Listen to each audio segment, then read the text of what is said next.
Hello everyone, myself Dr. Seema Sharma from Dayanand women's training college Kanpur. आज मैं BEd first year के semester first का विषय सोशियोलॉजिकल पर्सपेक्टिव ऑफ एजुकेशन, शिक्षा के समाज शास्त्रीय परिदृश्य के अंतर्गत उदीयमान भारतीय समाज और शिक्षा विषय पर चर्चा करूँगी, जिसमें सबसे पहले हम जानेंगे भारतीय समाज का अर्थ, मीनिंग ऑफ इंडियन सोसाइटी। जैसा कि हम सभी जानते हैं कि भारतीय समाज विभिन्नताओं वाला समाज है, जिसमें विभिन्न संस्कृतियों के, विभिन्न जातियों के, विभिन्न धर्मों के लोग निवास करते हैं, जिनका अपना रहन सहन है, खान पान है, रीति रिवाज है, मूल्य हैं, परंपराएं हैं, आदर्श हैं, विचारधाराएं हैं।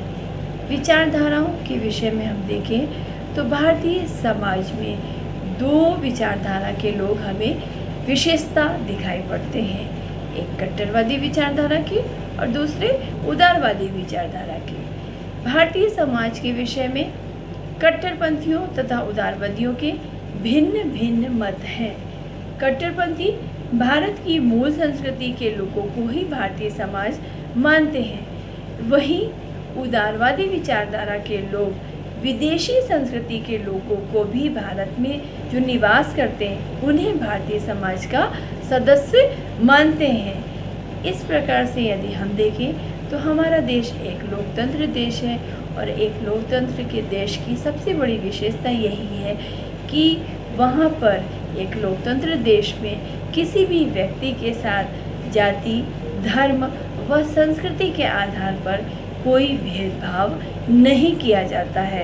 तो इस दृष्टि से यदि हम देखें तो भारतीय समाज का अर्थ उसकी संपूर्ण जनसंख्या से है। आज़ादी के पश्चात संविधान में एक नवीन लोकतांत्रिक समाज की संकल्पना की गई है। संविधान की प्रस्तावना में इस समाज की स्पष्ट रूपरेखा के हमें दर्शन होते हैं। इस समाज के कुछ प्रमुख सिद्धांत हमारी प्रस्तावना में बताए गए हैं, जो इस प्रकार हैं: स्वतंत्रता, लिबर्टी, समानता, इक्वलिटी, भ्रातृत्व, फ्रेटर्निटी, न्याय, जस्टिस, समाजवाद, सोशलिज्म और धर्मनिरपेक्षता, सेकुलरिज्म। इस आधार पर हमारी प्रस्तावना का निर्माण किया गया है, जो हमारे संविधान में एक लोकतंत्र का आधार भी माना गया है। स्वतंत्रता, लिबर्टी, यह लोकतंत्र का प्रथम सिद्धांत है। लोकतंत्र के प्रत्येक नागरिक को अपने विचारों को अभिव्यक्त करने की स्वतंत्रता, कहीं पर आने जाने की स्वतंत्रता, किसी भी धर्म के प्रति अपनी आस्था रखने की स्वतंत्रता, किसी भी धर्म को अपनाने की स्वतंत्रता, किसी भी धार्मिक स्थल का निर्माण करवाने की स्वतंत्रता दी गई है।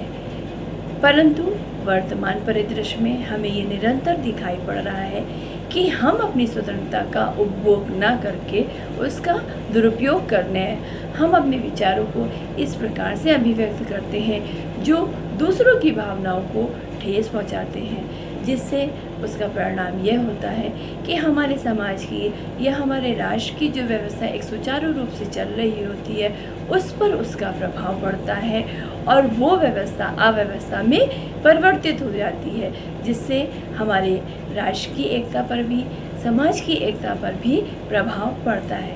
तो हमें हमेशा यह ध्यान रखना होगा कि जो हमें स्वतंत्रता दी गई है उसका हम उपभोग करें, न कि उसका दुरुपयोग करें। दूसरा हमारा स्तंभ है समानता, इक्वलिटी। यह लोकतंत्र का दूसरा स्तंभ है। भारतीय संविधान मनुष्य में जाति, संस्कृति, धर्म व लिंग के आधार पर भेदभाव नहीं करता है। कानून की दृष्टि में भी सबको समान मानता है। लोक सेवाओं में भी सभी को समान अवसर देता है। सार्वजनिक स्थानों के प्रयोग में सभी को समान अवसर देता है। छुआछूत व अस्पृश्यता की समाप्ति कर सभी को समान नागरिक का दर्जा देता है। तो ये निरंतर प्रयास हमारे संविधान निर्माताओं के द्वारा किया गया कि समाज के प्रत्येक वर्ग के व्यक्ति को हमारे समाज में एक समानता दी जाए और किसी के साथ किसी भी तरह का कोई भी भेदभाव न किया जाए। तीसरा हमारा स्तंभ है न्याय, जस्टिस। नवीन समाज के निर्माण में न्याय सबसे महत्वपूर्ण स्थान रखता है। यह न्याय सामाजिक, आर्थिक व राजनीतिक सभी क्षेत्रों में होना चाहिए। इसका हमारे संविधान में निरंतर प्रयास किया गया। यदि हम सामाजिक आधार पर देखें तो सबसे पहले हमारे यहाँ सामाजिक भेदभावों को समाप्त करने के लिए अस्पृश्यता यानी छुआछूत का अंत किया गया और इसके लिए एक कानून बनाया गया और उस कानून के आधार पर यह निश्चित किया गया कि जो भी व्यक्ति यदि इसका पालन करता है वो तो कानूनी रूप से उसे दंडित किया जाएगा। फिर इसके बाद सामाजिक आधार पर जो हमें समानता दी गई या न्याय दिया गया वह है कि शिक्षा का हमें समान अधिकार दिया गया है, यानी कि समाज के प्रत्येक वर्ग के व्यक्ति को जो शिक्षा का भेदभाव हमारे समाज में चल रहा था उसके लिए शिक्षा के समान अवसर सभी को दिए गए। नेक्स्ट में हम देखेंगे तो पुरुषों व स्त्रियों के समान अधिकार निश्चित किए गए। जो हमारे समाज में एक लिंग भेदभाव व्याप्त था उस लिंग असमानता को भी समाप्त करने का प्रयास किया गया। आर्थिक आधार पर हम देखते हैं तो दास प्रथा, बंधुआ मजदूरी, बेगारी मजदूरी हमारे समाज में ये व्याप्त थी और इस जो कुरीति थी या जो कहा जाए ये समस्या थी हमारे समाज की, उसको भी समाप्त करने का प्रयास किया और आर्थिक रूप से एक समान सबको न्याय देने का प्रयास किया गया। सभी को समान यानी कि कार्य के आधार पर समान पारिश्रमिक देने का भी प्रयास किया गया और उसके लिए भी अनेकों प्रावधान बनाए गए। राजनीतिक आधार पर यदि हम देखते हैं तो राजनीतिक आधार पर सभी को सबसे पहले तो मत देने का अधिकार दिया गया। हमारे यहाँ पहले सभी को मत देने का अधिकार नहीं था, परंतु संविधान निर्माताओं ने यह प्रयास किया और राजनीतिक आधार पर सभी को एक समान मत देने का अधिकारी बनाया और इसके साथ साथ सभी को चुनाव लड़ने का भी अधिकार दिया गया। नेक्स्ट है हमारा पॉइंट है जो या हम कह सकते हैं कि ये लोकतंत्र का हमारा चौथा आधार या स्तंभ है भ्रातृत्व, फ्रेटर्निटी। भारत जैसे देश में जो वसुधैव कुटुंबकम की भावना का जन्मदाता है, भ्रातृत्व के सिद्धांत का आधार संविधान में लेना एक स्वाभाविक सी बात थी। व्यक्ति की गरिमा के साथ साथ राष्ट्र की अखंडता भी आवश्यक है। यह तभी संभव है जब राष्ट्र के नागरिक अहम की भावना से नहीं सिर्फ हम की भावना से ओतप्रोत हों। यही भ्रातृत्व का सह अस्तित्व की भावना कहलाती है। हमारे संविधान में भ्रातृत्व शब्द को भी शामिल किया गया। जहाँ पर इतनी विभिन्नताओं वाले लोग होंगे वहाँ पर थोड़ी सी अनबन होना या थोड़ा सा मनमुटाव होना एक स्वाभाविक सी बात होती है, तो जिससे हमारी समाज की एकता और हमारे राष्ट्र की एकता दोनों ही प्रभावित होती है। तो हमारे संविधान में भी इस तरह की व्यवस्था की गई, ये प्रावधान बनाया कि व्यक्ति की गरिमा के साथ साथ हमें राष्ट्र की एकता, राष्ट्र की अखंडता को भी ध्यान में रखना है और इसके लिए एक राष्ट्र में रहने के लिए सभी के अंदर एक भाईचारे की भावना, एक भ्रातृत्व की भावना को होना बहुत आवश्यक है। इसके लिए ज़रूरी है कि राष्ट्र का हर नागरिक अहम की भावना से यानी कि मैं की भावना से निकलकर हम की भावना से कार्य करेगा तो हम सब मिलजुल कर एक राष्ट्र के निर्माण में, एक राष्ट्र की एकता में अपनी महत्वपूर्ण भूमिका निभा सकते हैं। नेक्स्ट हमारा जो स्तंभ या सिद्धांत हम कहेंगे वो है समाजवाद, सोशलिज्म। समाजवाद शब्द का प्रयोग प्रायः दो अर्थों में किया गया है, सामाजिक संरचना के अर्थ में और दूसरा आर्थिक संरचना के संदर्भ में। समाजवाद का अर्थ है वर्ग विहीन समाज से जहाँ कोई भेदभाव नहीं होता है। वर्ग विहीन समाज का तात्पर्य जहाँ पर कोई भी वर्ग के आधार पर किसी के साथ कोई भी भेदभाव न किया जाए, सभी को एक ही वर्ग का माना जाए और सभी के साथ एक समान व्यवहार किया जाए। तो सामाजिक संरचना के आधार पर एक वर्ग विहीन समाज की स्थापना करने का विचार रखा गया। दूसरे स्थान पर हम देखते हैं तो आर्थिक संदर्भ में समाजवाद का भिन्न अर्थ है, जहां उत्पादन व वितरण के साधन जनता के हाथों में हो और सरकारी स्वायत्ता में हो। उत्पादन और वितरण जो हो वो जनता के हाथों में हो और जो सरकारी अधिकार है, सरकार के जो अधिकार हैं वो सरकार की स्वायत्ता के अंतर्गत हो, जहां सभी व्यक्तियों को उनके श्रम के अनुसार उनको पारिश्रमिक दिया जाए। तो इस तरह से एक समाजवाद समाज की स्थापना का भी हमारी प्रस्तावना में ये शब्द रखा गया कि एक समाजवाद की स्थापना भी होगी। नेक्स्ट जो हमारा सिद्धांत या स्तंभ है वो है धर्मनिरपेक्षता। यह धर्मनिरपेक्ष शब्द हमारी प्रस्तावना में इसे बाद में जोड़ा गया कि सर्वधर्म समभाव की भावना प्रत्येक नागरिक में, प्रत्येक समाज में और प्रत्येक राज्य में हमें रखनी होगी। तभी हम इस राष्ट्र में सभी प्रकार की नीतियों को, सभी प्रकार की योजनाओं को किसी भी धर्म से ओतप्रोत न होकर बल्कि सर्वधर्म समभाव की भावना से ओतप्रोत होकर नीतियों और योजनाओं को बना सकेंगे। तो इस संविधान संशोधन के द्वारा इस शब्द को, धर्मनिरपेक्ष शब्द को बाद में जोड़ा गया। इसका तात्पर्य यही था कि राज्य अपने नागरिकों के लिए कल्याण का प्रयास करेगी, उनके धर्म के प्रति तटस्थ रहकर, यानी कि राज्य का अपना कोई भी राष्ट्र धर्म नहीं होगा। जो भी योजनाएं या जो भी नीतियां बनेंगी वह सभी वर्गों को ध्यान में रखकर, सभी धर्मों को ध्यान में रखकर, सभी जातियों को ध्यान में रखकर बनाई जाएंगी। तो ये तो हमारे स्तंभ हो गए या सिद्धांत हम इन्हें कह सकते हैं कि हमारी प्रस्तावना में इसे सिद्धांत रखे गए कि इन्हीं सिद्धांतों पर चलकर ही हमें पूरे संविधान का निर्माण करना है, तभी हम अपने लक्ष्य को अच्छे से प्राप्त कर सकेंगे। अब आगे हम बढ़ते हैं तो एक नई हेडिंग के साथ फिर हम उसे समझने का प्रयास करते हैं।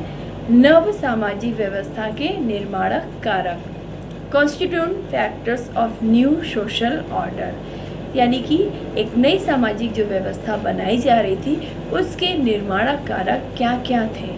सबसे जो पहला हमारा पॉइंट है वो है अनिवार्य प्राथमिक शिक्षा, कंपलसरी प्राइमरी एजुकेशन। हमें जैसा कि मालूम है कि हमारे यहाँ जब हम दूसरों के अधीन थे, यानी कि दूसरी विदेशी संस्कृतियों के अधीन थे, तो उस समय हमारे देश की जो शिक्षा व्यवस्था थी वो बहुत ही पिछड़ी हुई थी। सभी को शिक्षा के समान अवसर उपलब्ध नहीं हो पा रहे थे। एक तरह से हमारा राष्ट्र अशिक्षित था।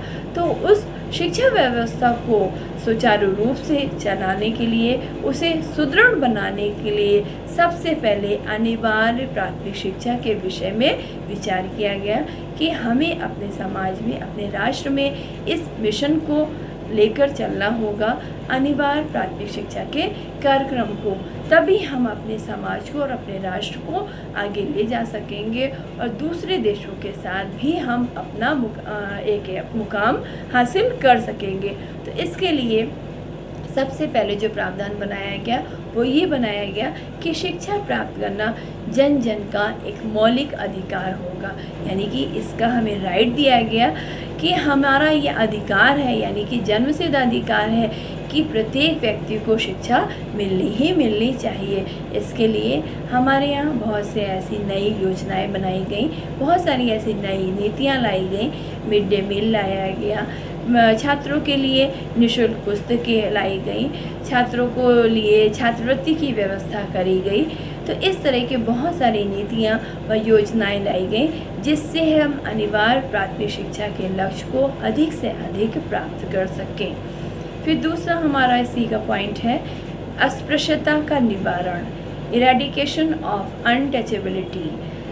अस्पृश्यता उस समय छुआछूत हमारे समाज में चरम पर थी, उसको समाप्त करना बहुत ही आवश्यक था। इसके लिए हमारे समाज में यानी कि इसके कारण से हमारे समाज में बहुत सारी ऐसी आपस में ही बहुत सारे ऐसे भेदभाव थे, आपस में बहुत सारे ऐसे मनमुटाव थे, आपस में ही हम बहुत अधिक यानी कि लड़ते थे कि उच्च वर्ग और निम्न वर्ग में हमारा समाज बटा हुआ था। जो उच्च वर्ग के लोग थे वो हमेशा निम्न वर्ग के लोगों को एक अपना दबाव रखने का प्रयास करते थे, उन पर यानी कि अपना वर्चस्व बनाए रखने का प्रयास रखते थे।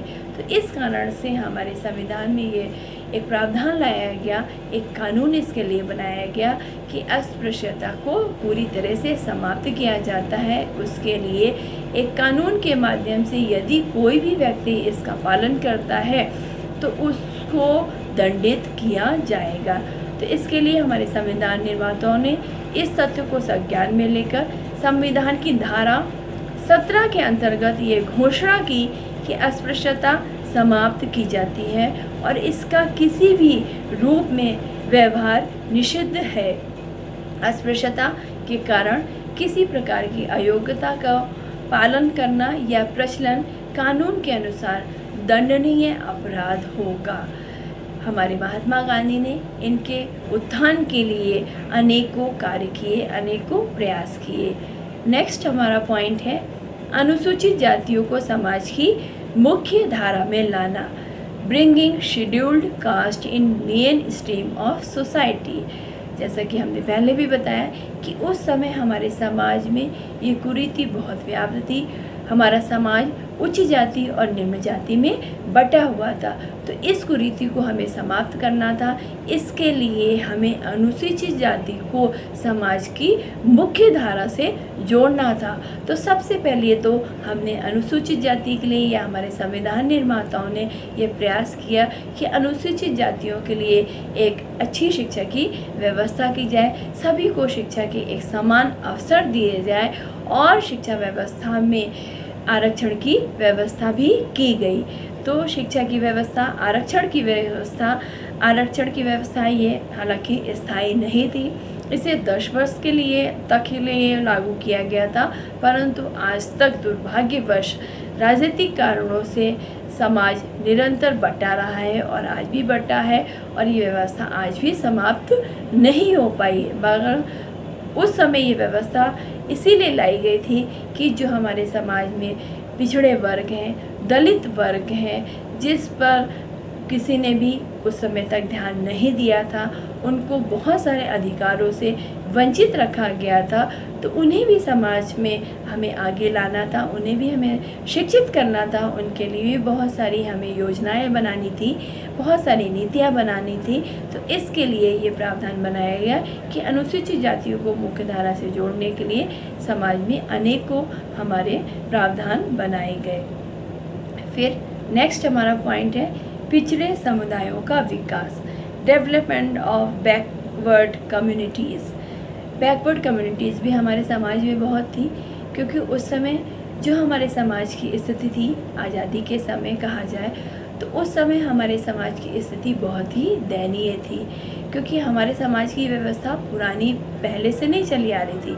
ये व्यवस्था हमारे यहाँ धीरे धीरे यानी कि पहले यहाँ जो हमारे यहाँ समाज की व्यवस्था थी वो वर्ण व्यवस्था थी।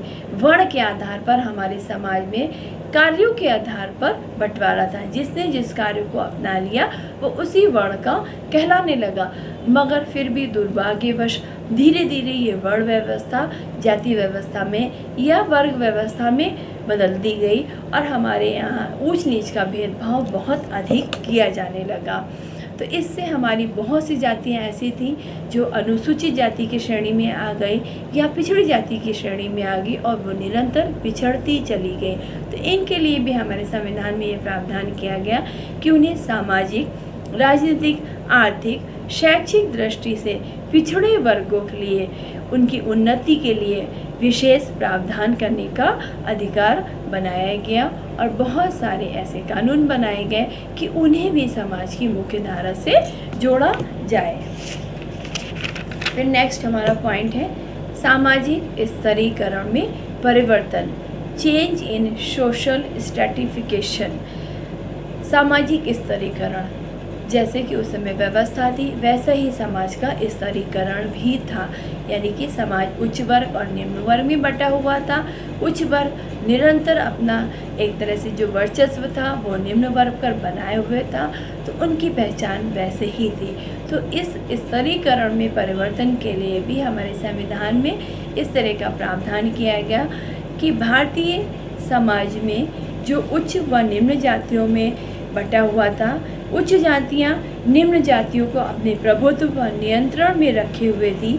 संविधान में जातिगत भेदभावों को कानूनन समाप्त करने का प्रावधान बनाया गया तथा निम्न जातियों को विशिष्ट अधिकार दिए गए, उन्हें संरक्षण प्रदान किया गया।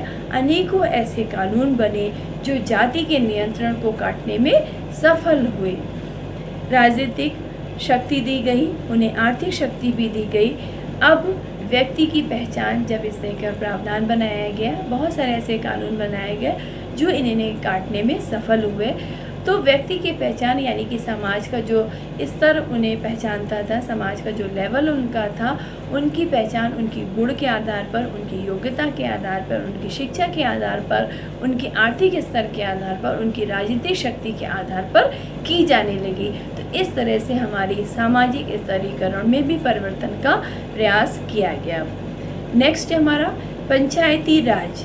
पंचायती राज, हमारे संविधान निर्माताओं ने एक ऐसे समाज की कल्पना की थी जहां सत्ता का विकेंद्रीकरण हो, सत्ता का केंद्रीकरण मत नहीं हो। महात्मा गांधी ने भी भारत के लिए एक ऐसे देश की कल्पना की थी जहां गांव स्वशासित व आत्मनिर्भर हो, जहां ग्रामवासी या गांववासी आपस में सहयोग करें। इन भावनाओं का आदर करते हुए संविधान में अनेकों ऐसे प्रावधान बनाए गए और एक ग्राम पंचायत की भी स्थापना की गई। अनुच्छेद 40 के अनुसार राज्य ग्राम पंचायतों का संगठन करेगा और उन्हें ऐसी शक्तियां प्रदान करेगा व अधिकार देगा जो उनको स्वायत्त शासन की इकाइयों के रूप में कार्य करने के योग्य बना सके। इसी में अनुच्छेद 40 में यह भी प्रावधान किया गया कि राज्य ग्रामों में कुटीर उद्योगों को व्यक्तिक व सहकारी आधार पर बढ़ाने का प्रयास करेगी। तो इस तरह से हमारे यहाँ ग्राम पंचायत या पंचायती राज की स्थापना करने का प्रावधान बनाया गया। नेक्स्ट है हमारा मौलिक अधिकार, फंडामेंटल राइट्स। फंडामेंटल राइट्स यानी कि हमें ये अधिकार दिए गए, हमारा ये मौलिक अधिकार है, संविधान की तरफ से हमें ये दिए गए। नंबर 1 समानता का अधिकार, नंबर 2 स्वतंत्रता का अधिकार, राइट टू फ्रीडम, समानता का अधिकार, राइट टू इक्वलिटी, शोषण के विरुद्ध अधिकार, right to against exploitation. Next है धार्मिक स्वतंत्रता का अधिकार, right to freedom of religion. Next है हमारे शिक्षा व संस्कृति संबंधी अधिकार, right to education and culture. Next है संवैधानिक उपचारों का अधिकार। इतने अधिकार हमारे संविधान में हमें दिए गए। स्वतंत्रता का अधिकार, जैसे कि हमने पहले डिस्कस किया गया कि प्रत्येक व्यक्ति को ये स्वतंत्रता दी गई कि वो पूरी तरह से स्वतंत्र है अपने विचारों को अभिव्यक्त करने का, अपने कहीं भी आने जाने का, किसी भी धर्म को अपनाने का। तो इस तरह की हमें स्वतंत्रता दी गई और अपने स्वतंत्रता के लिए यानी कि अपने अधिकारों के लिए हम लड़ाई भी लड़ सकते हैं, यह भी अधिकार हमें दिया गया। मगर हम अपनी स्वतंत्रता का, जैसे कि हमने पहले भी बताया, कि हम अपनी स्वतंत्रता का उपयोग करें, अच्छे कार्यों के लिए करें, न कि उसका हम दुरुपयोग करें। यदि हम दुरुपयोग करते हैं तो हमारी स्वतंत्रता स्वतः ही समाप्त भी हो जाती। ऐसा भी प्रावधान हमारे संविधान में बनाया गया। दूसरा है हमारा समानता का अधिकार। हमें सभी क्षेत्रों में एक समान अधिकार दिए गए, किसी के साथ किसी भी आधार पर कोई भी भेदभाव नहीं किया गया और हमें समानता के आधार पर यानी कि हम अपने लिए अपनी लड़ाई भी लड़ सकते हैं, यानी कि अपने अधिकार के लिए हम स्वतंत्र हैं कि अगर यदि वो राइट हमें नहीं मिलते हैं तो उन राइट्स के लिए हम लड़ाई भी लड़ सकते हैं। शोषण के विरुद्ध अधिकार। शोषण के विरुद्ध अधिकार क्यों दिया गया? क्योंकि उस समय हमारे समाज में शोषण बहुत अधिक हो रहा था। एक जाति दूसरी जाति पर बहुत अधिक शोषण कर रही थी, या आर्थिक आधार पर, या कहा जाए सामाजिक आधार पर, या राजनीतिक आधार पर शोषण हो रहा था, और आज भी ये स्थिति हमें दिखाई पड़ती है। तो शोषण के विरुद्ध अधिकार हमें इसीलिए दिया गया कि कोई व्यक्ति किसी भी व्यक्ति को यदि शोषण करता है या उसे हैरेस करता है तो वो उसके विरुद्ध जाकर अपनी लड़ाई कानूनी रूप से लड़ सकता है। धार्मिक स्वतंत्रता का अधिकार, धार्मिक रूप से भी हमें पूर्णतः स्वतंत्रता मिली हुई है कि धार्मिक आधार पर भी हमें यह राइट दिया गया है कि हम किसी भी धर्म को अपना सकते हैं, किसी भी धर्म के प्रति आस्था रख सकते हैं, किसी भी धार्मिक स्थल पर हम आ जा सकते हैं, किसी भी धार्मिक स्थल का हम निर्माण करवा सकते हैं, परंतु हम इसके विरुद्ध कार्य नहीं करेंगे। हम वही कार्य करेंगे जो हमारे समाज के लिए, हमारे राष्ट्र के लिए, है ना, एक प्रगति का मार्ग बने, एक कहा जाए तो जो एक सुचारू व्यवस्था है वो चलती रहे। यदि हम अपने धर्म के कोई ऐसा कार्य करते हैं जो हमारे समाज के विरुद्ध है, हमारे राष्ट्र के विरुद्ध है, तो वहाँ पर हमारी ये जो धार्मिक स्वतंत्रता हमें दी गई है वो स्वतः समाप्त हो जाएगी।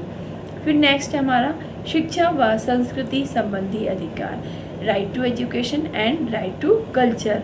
राइट टू एजुकेशन का भी अधिकार दिया गया कि सभी को शिक्षा के समान अवसर दिए जाएंगे, सभी को अनिवार्य प्राथमिक शिक्षा सभी को दी जाएगी, सभी का ये एक अधिकार होगा और इस अधिकार के लिए वे स्वयं जागरूक हो, और इसके साथ साथ अगर वह अधिकार उसे नहीं मिलता है तो उसके लिए वे कानूनी रूप से अपनी लड़ाई भी लड़ सकता है। इसी के साथ साथ इसमें दिया गया संस्कृति संबंधी अधिकार, हम अपने कल्चर के लिए भी स्वतंत्र हैं, हम अपने कल्चर का संरक्षण कर सकते हैं, उसका विकास कर सकते हैं, किसी भी दूसरे कल्चर को, संस्कृति को अपना सकते हैं, उसके प्रति हम अपनी आस्था रख सकते हैं, ये भी राइट हमें दिया गया। फिर नेक्स्ट है हमारा संवैधानिक उपचारों का अधिकार, राइट टू कॉन्स्टिट्यूशनल रेमेडीज़। संवैधानिक उपचारों के अधिकार से तात्पर्य है ये वह अधिकार है जिसमें हमें ये अधिकार दिया गया है कि अगर समय के अनुसार या आवश्यकता के अनुसार हमारे संविधान में जो व्यवस्थाएं बनाई गई हैं उन व्यवस्थाओं में हमें कोई नई व्यवस्था जोड़नी है या उनमें कुछ हमें चेंजेस करने हैं, उनमें बदलाव लाने हैं, क्योंकि समय के अनुसार या वर्तमान परिस्थिति के अनुसार मनुष्य की, किसी भी समाज की, किसी भी राष्ट्र की आवश्यकता बदलती है। तो उन बदलती हुई आवश्यकताओं के अनुसार यदि हमें अपने संविधान में कुछ भी बदलाव करने हैं, कुछ परिवर्तन करना है, तो वो भी हमें करने का राइट दिया गया है। तो ये तो हो गए हमारे मौलिक अधिकार जो हमें दिए गए हैं, जिसके लिए हम पूरी तरह से स्वतंत्र हैं और पूरी तरह से यानी कि हमें राइट है कि हम अपने अधिकारों की लड़ाई कानूनी रूप से भी, जिसको जो अधिकार अगर नहीं मिल रहे हैं, किसी भी समाज में उसका शोषण किया जा रहा है या कोई भी व्यक्ति उसका शोषण कर रहा है, उसके राइट्स उसे नहीं दे रहा है, तो वो कानूनी रूप से अपने राइट्स को हासिल कर सकता है। नेक्स्ट हमारा जो पॉइंट है महिलाओं का सशक्तिकरण, वुमेन एम्पावरमेंट। वुमेन एम्पावरमेंट भी किसी भी समाज का विकास तभी संभव है, या कहा जाए किसी भी समाज की व्यवस्था दो यानी कि बराबर से जो हमारे समाज के दो वर्ग हैं, एक महिला और एक पुरुष, जब तक उन्हें बराबरी का दर्जा नहीं दिया जाएगा तब तक कोई भी समाज पूर्णतः विकसित या विकास नहीं कर सकता है। दो पहिए जब बराबर से चलते हैं तभी उस चीज़ को हम सुचारू रूप से चला सकते हैं, व्यवस्थित रूप से चला सकते हैं। तो इसके लिए भी हमारे महिलाओं को सशक्त करने के लिए महिलाओं को बराबर से समान अधिकार दिए गए, लिंग भेदभाव को समाप्त किया गया, विधवा विवाह पुनर्विवाह जो था उसका कानून लाया गया, सती प्रथा का अंत किया गया, साथ ही समाज में एक कहा जाए तो एक पुनर्जागरण की लहर को प्रारंभ किया गया। संविधान निर्माताओं ने इस तथ्य को ध्यान में रखते हुए लिंगीय समानता की घोषणा की तथा वयस्क मताधिकार भी दिया।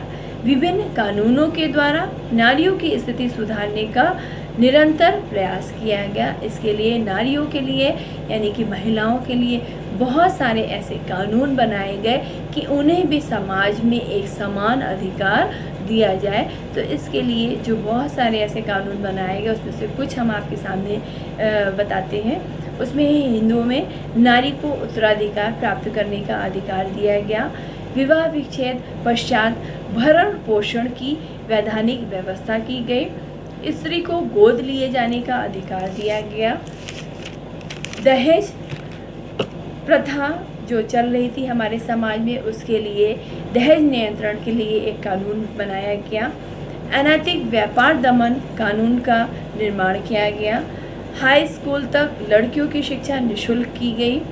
कन्या भ्रूण हत्या पर रोक लगाया गया। ऐसे अनेकों कानून बनाए गए जिसके माध्यम से महिलाओं को सशक्त किया गया और एक समान अधिकार दिए गए।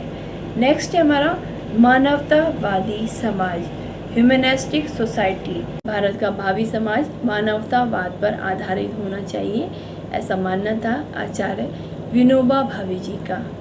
आज के युग में व्याप्त तनाव को मानवतावाद द्वारा ही कम किया जा सकता है। उनका मानना था कि आज के विश्व में मानवतावाद की जितनी आवश्यकता है उतनी शायद पहले कभी नहीं थी।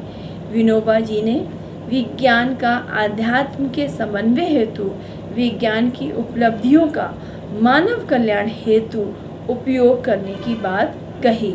इसलिए वे आध्यात्म व विज्ञान के बीच समन्वय स्थापित करके भारत में नवीन सामाजिक व्यवस्था का उदय करना चाहते थे।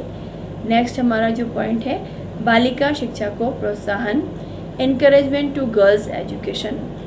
उस समय हमारे समाज में बहुत अधिक लिंग भेदभाव था। बालक और बालिकाओं के विद्यालय या स्कूल्स में बहुत अंतर था सुविधाओं के आधार पर। तो इसलिए यह हमारे संविधान में यह प्रावधान किया गया कि महिला शिक्षा पर विशेष बल दिया जाए। लड़के तथा लड़कियों के में चले आ रहे भेदभावों को समाप्त किया जाए। बालिका शिक्षा के प्रसार के लिए योग्य अध्यापिकाओं की नियुक्ति की जाए। ग्रामीण क्षेत्रों में विशेषता ये नियुक्ति की जाए। इसके लिए केंद्र सरकार व राज्य सरकारों द्वारा महिला शिक्षा के विभिन्न कार्यक्रमों को प्रस्तुत किया जाए। बालिका एवं बालक विद्यालयों को समान सुविधाएं दी जाए। ग्रामीण क्षेत्रों में भी एक समान सभी सुविधाएं दी जाए। नेक्स्ट हमारा है औपचारिक एवं अनौपचारिक शिक्षा का सह अस्तित्व, को existence of formal and informal education. शिक्षा सामाजिक परिवर्तन का एक सशक्त माध्यम है, अतः इसकी पूर्ण सफलता हेतु अनौपचारिक शिक्षा के व्यवहारिक रूप का आश्रय लेना आवश्यक है। शिक्षा नीति व संरचना की योजनाएं औपचारिक तथा अनौपचारिक शिक्षा के उचित तालमेल के बिना सफल नहीं हो सकती हैं। इनमें उचित संशोधन व परिवर्तन करने होंगे, तभी नवीन सामाजिक व्यवस्था का उदय होगा जो मानव कल्याण के लिए होगा।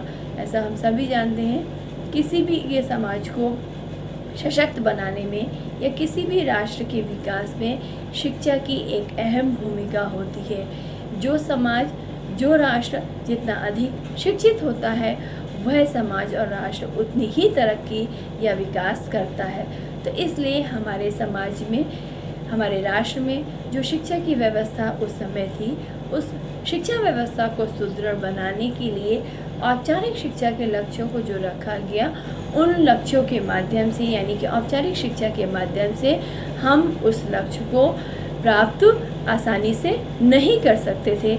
इस कारण से ये प्रावधान लाया गया कि औपचारिक शिक्षा के साथ साथ हमें अनौपचारिक शिक्षा का भी आश्रय लेना होगा, तभी हम शिक्षा के लक्ष्य को प्राप्त कर सकेंगे। नेक्स्ट हमारा है खुला विश्वविद्यालय, ओपन यूनिवर्सिटी। यह वे विश्वविद्यालय हैं जो किसी भी क्षेत्र के किसी भी जाति संप्रदाय के पुरुषों व स्त्रियों को बिना किसी भेदभाव के शिक्षा प्रदान करने की व्यवस्था करते हैं। इनमें किसी भी बच्चे के साथ किसी भी वर्ग के आधार पर या जाति के आधार पर या संप्रदाय के आधार पर या धर्म के आधार पर कोई भी भेदभाव नहीं होता है। इनके लिए सभी के इन विश्वविद्यालयों में सभी के लिए दरवाजे खुले होते हैं, इसीलिए इसे नाम दिया गया है खुला विश्वविद्यालय। इनका मुख्य उद्देश्य विभिन्न संचार साधनों के माध्यम से शिक्षा प्रदान करना है। इन विश्वविद्यालयों को खुला विश्वविद्यालय कहा जाता है क्योंकि इसमें शिक्षण पद्धति, न्यूनतम योग्यता जैसी कोई शर्त नहीं है। इसमें नवाचारों व नए विचारों के लिए सजगता रहती है। नेक्स्ट हमारा जो पॉइंट है, पत्राचार शिक्षा, करस्पॉन्डेंस एजुकेशन।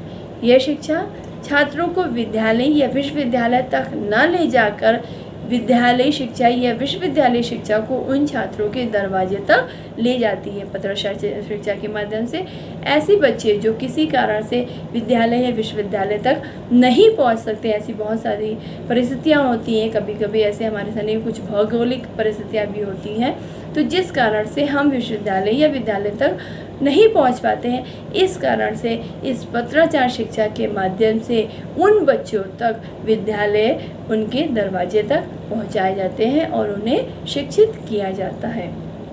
फिर नेक्स्ट हमारा आया अनुसूचित जनजाति या आदिम जाति की शिक्षा, education for scheduled tribe.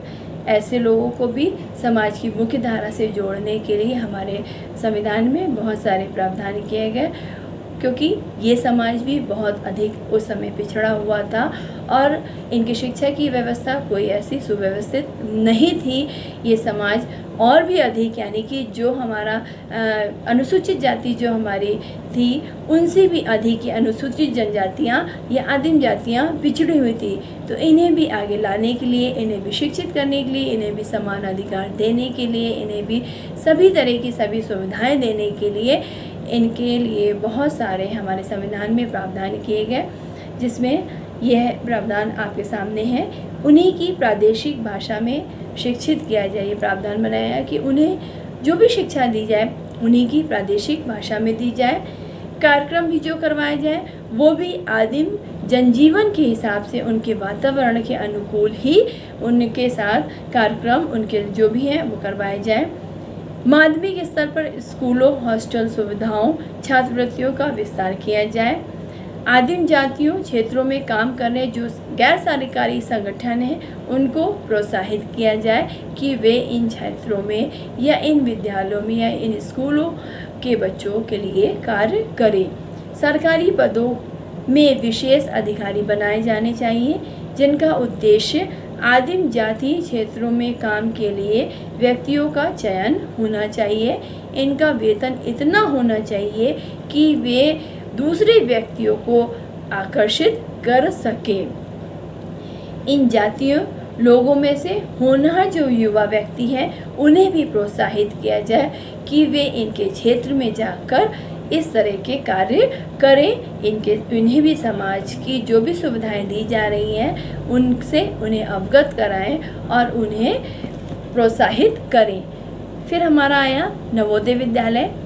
Navodaya Vidyalaya Bharatiya Samaj के उत्थान हेतु भारत सरकार द्वारा राष्ट्रीय शिक्षा नीति 1986 के अंतर्गत उन बच्चों को भी शिक्षा प्रदान करने की बात कही गई जो विभिन्न प्रतिभाओं की धनी थे या हैं। किसी कारणवश वो शिक्षा प्राप्त करने में सफल नहीं हो पाते थे। इस कारण से ऐसे बालकों के लिए इनकी शिक्षा की समुचित व्यवस्था हेतु नवोदय विद्यालयों की निर्माण किया गया। उनके लिए ऐसे विद्यालय खोले गए कि जहां पर वे जाकर अपनी शिक्षा को पूरी कर सके। जो बच्चे किसी कारणवश कभी कभी बीच में भी अपनी शिक्षा छोड़ देते हैं या विद्यालय तक वे बच्चे पहुंच ही नहीं पाते हैं, तो ऐसे बच्चों के लिए जो प्रतिभावान हैं, प्रतिभाशाली हैं, उन्हें बहुत सारी ऐसी योग्यताएं हैं मगर वह विद्यालय तक नहीं जा पाए, तो ऐसे बच्चों के लिए 1986 में जो राष्ट्रीय शिक्षा नीति आई उसमें ये व्यवस्था की गई कि ऐसे बच्चों के लिए नवोदय विद्यालयों की स्थापना की जाए। तो इसी के साथ हमारा ये टॉपिक यहीं पर समाप्त होता है। आशा है कि आप सभी को समझ में आया होगा। आगे फिर हम एक नए टॉपिक पर आपसे फिर चर्चा करेंगे। धन्यवाद।